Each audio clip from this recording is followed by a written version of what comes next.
उत्तर प्रदेश सरकार के द्वारा यूपी में 1 लाख आउटसोर्स कर्मियों की भर्ती का बड़ा ऐलान किया गया है। साथ ही कहा गया है कि पुराने कर्मियों की भी सैलरी बढ़ाई जाएगी।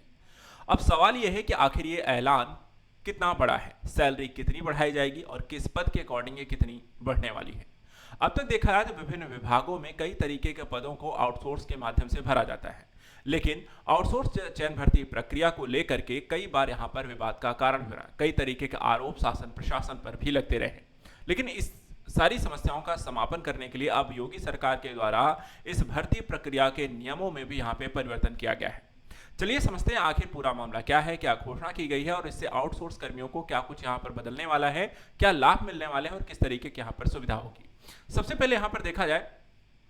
तो आउटसोर्स कर्मियों के द्वारा लगातार कई तरीके की शिकायतें यहां पर की जा रही थी इस भर्ती प्रक्रिया को लेकर के, जिसमें एक था ज्वाइनिंग से पहले पैसे लेना, यानी कि कुछ वेंडर्स जो होते हैं वो नौकरी ऑफर करते हैं और नौकरी को ज्वाइनिंग को लेकर के कहते हैं 1-2 महीने का मानदेय जो है वो एडवांस में यहां पर लेते हैं और इस तरीके का विवाद जो है काफी यहां पर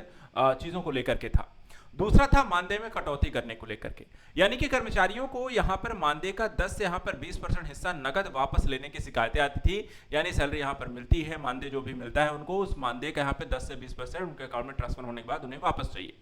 तीसरा यहां पर मनमाने तरीके से भर्ती प्रक्रियाएं चला करती थी, यानी कि वेंडर्स और अधिकारियों की मिली भगत अपनी पसंद के लोगों को यहां पर इस तरीके के आउटसोर्स यहां पर भर्तियों में जगह दी जाती थी और योग्य लोग यहां पर छट जाते थे। इसके अलावा देखा जाए तो बिना नोटिस के नौकरी से हटा दिया जाता था। कई कर्मचारियों ने इसको लेकर के भी आरोप लगाया कि अधिकारी जब चाहे बिना नोटिस के वहां पर आउटसोर्स कर्मियों को नौकरी से निकाल दे रहे हैं। और पांचवा यहां पर यह भी था कि गलती की सजा दूसरी जगह ट्रांसफर करने के रूप में भी थी, यानी छोटी मोटी गलतियों पर लोगों को उठा करके दूसरी जगह ट्रांसफर किया जाता था। इस तरीके कई सारी यहां पर विवाद लगातार आउटसोर्स भर्ती को लेकर के रहे, लेकिन अब योगी सरकार के द्वारा यूपी में इस प्रक्रियाओं को यहां पर सरल बनाए जाने को लेकर के काम शुरू किया गया। और इसमें सबसे बड़ी यहां पर भर्ती प्रक्रिया, यानी कि यूपी में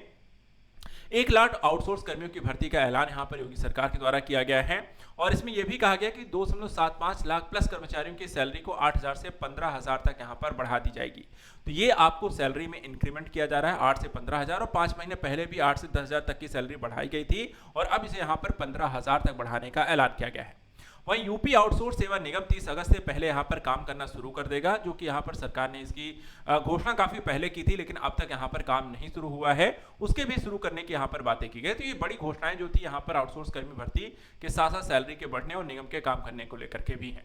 अब तक देखा जाए तो सरकारी जो विभाग हैं अब यहां पर आउटसोर्स कर्मियों को लेकर के खुद बताएंगे कि उन्हें कर्मचारियों की कितनी संख्या की जरूरत है अपने विभाग में, साथ ही कितने कर्मचारियों की जरूरत है और वेतन और मानदेय का स्ट्रक्चर कैसा होना चाहिए, जिसके आधार पर अब तक यहाँ पे जो समस्याएं चल रही थी उसको मानदेय के निर्धारण को लेकर के, पैकेजिंग को लेकर के, सैलरी सिस्टम को लेकर के, सुविधाओं को लेकर के जो विवाद लगातार बना रहता था उसे यहाँ पर खत्म करने की एक बड़ी पहल के तौर पर इसे देखा जाना चाहिए कि यहाँ पर अब विभागों के माध्यम से हर निगम विभाग जो है खुद बताएगा कि हमारे यहाँ कितने कर्मचारी चाहिए और उनका पे स्ट्रक्चर कैसा होना चाहिए। इसके अलावा देखा जाए ये सारा का सारा यहाँ पर जो निगम हो गए वो जीएम पोर्टल के माध्यम से एजेंसी का चयन करेंगे जो कि आउटसोर्स कर्मियों की भर्ती करेगा। किस पद पर कितना मानदेय यहाँ पर मिलता है, तो पदों के हिसाब से अगर हम देखें तो चौकीदार चपरासी अनुसेवक के लिए 18,000 प्रतिमाह है, अनुवादक, कंप्यूटर सहायक और डाटा एंट्री ऑपरेटर को यहाँ पर देखा है तो 23,000 है, सिस्टम एडमिनिस्ट्रेटर और सीनियर प्रोग्रामर को देखा है तो 37,400 है, स्टैटिकल ऑफिसर और प्रोग्रामर को 29,900 है और सीनियर डाटा एंट्री ऑपरेटर को देखा है 31,900 का यहाँ पर मानदेय प्राप्त होता है। आउटसोर्स कर्मचारियों को क्या क्या फायदे मिलते हैं, सबसे पहली चीज हर महीने 5 तारीख का यहाँ पर मिलेगा मानदेय, यानी कि एक डेट फिक्स कर दी गई है। उसमें यहाँ पर जो लगातार समस्या होती थी उसको खत्म किया गया कि कब सैलरी आ रही कब नहीं आ रही है। तो नई व्यवस्था में आउटसोर्स कर्मचारियों का मानदेय हर महीने की 5 तारीख को मिलेगा। अगर कोई वेंडर कंपनी समय पर मानदेय का भुगतान नहीं करती है तो उस पर जुर्माना भी लगाया जाएगा। अगर किसी कंपनी के खिलाफ लगातार 3 बार से ज्यादा शिकायत पाई जाती है तो उसे ब्लैक लिस्ट भी कर दिया जाएगा। तो इस तरीके से यहाँ पर काम की प्रक्रिया, पैसे यहाँ पर समय पर मिले, इसको सुनिश्चित किया जाएगा। महीने में 26 दिन काम और साप्ताहिक अवकाश की भी सुविधा दी जा रही है, यानी कि अब 26 दिन आपको काम करने हैं, 4 जो संडे आपको देखा जाता है एक तरीके से आपको छुट्टी आपको मिलेगी। महिला कर्मचारियों को मैटरनिटी लीव आपको प्रदान की जाएगी। इसके अलावा पीएफ, एएसआई और मेडिकल की भी सुविधा दी जा रही है, यानी कि 30% आपको जो ईपीएफ यहाँ पर मिलेगा, एम्प्लॉयज प्रोविडेंट फंड आपको प्रोवाइड होगा, 3 3.25% ESI and employees state insurance आपको प्रोवाइड कराया जाएगा और मानदेय के साथ EPF और ECSI की राशि को समय पर यहाँ पर जमा की जाएगी। इस तरीके से यहाँ पर निगम ये भी देखेगा कि जो कर्मचारी हैं उनकी मानदेय के साथ EPF ESI की राशि समय पर जमा हो रही है कि नहीं, ताकि वहाँ पर जॉब जाने के बाद, रिटायरमेंट के बाद यहाँ पर इस तरह की गतिविधियों में यानी कि उनके पास कुछ पैसे यहाँ पर होने चाहिए।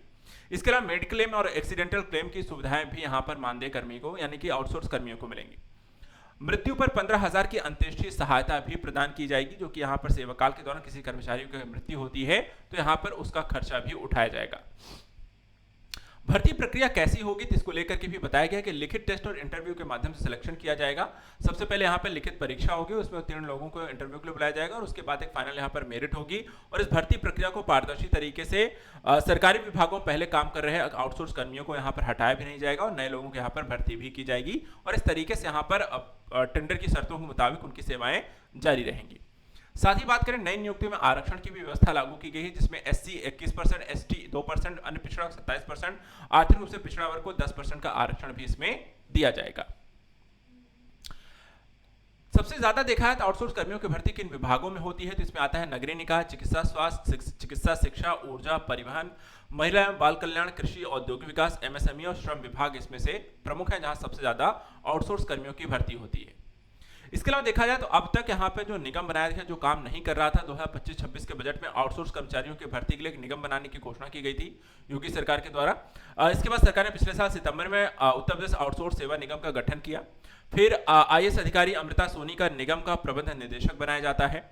सचिवालय प्रशासन विभाग को निगम का नोडल विभाग बनाया गया और निगम के लिए पिकअप बिल्डिंग कार्यालय भी यहाँ पर तैयार किया जा रहा है। निगम गठन के करीब 1 साल हो रहे हैं, लेकिन अभी तक यहाँ पर कामकाज नहीं शुरू हुआ था, जिसमें सबसे बड़ा प्रावधान था बजट का। बिना बजटीय व्यवस्था के ये निगम किसी तरीके से काम नहीं कर सकता था। तो फाइनली यहाँ पर बजट 426 करोड़ बढ़ाया गया और निगम चलाने के लिए 20 करोड़ मंजूर भी कर दिए गए हैं, ताकि यहाँ पर 2023 में 8-4 करोड़ के यहाँ पर जारी किए गए, जिसके माध्यम से पूरी प्रक्रियागत स्थिति निगम सही तरीके से काम करे और यहाँ पे 20 करोड़ रुपए शून्य ब्याज दर पर उपलब्ध कराने की मंजूरी दी गई है, ताकि आउटसोर्स सेवा निगम सही तरीके से कार्यरत भी हो सके। तो यहाँ पर यूपी में आउटसोर्स कर्मियों की बड़ी भर्ती आ रही है, प्रक्रियाओं को नियमों को सरल भी बनाया गया है, कई सारी सुविधाएं दी जा रही हैं और सैलरी भी यहाँ पे पुरानी कर्मियों को बढ़ाई जा रही है। ऐसे यहाँ पे लेटेस्ट उत्तर प्रदेश सरकार की योजनाओं को लेकर के, गवर्नमेंट स्कीम को लेकर, आदेशों को लेकर के और यूपी के करंट अफेयर्स को लेकर के चैनल को सब्सक्राइब करके रखें। Thank you so much and good luck.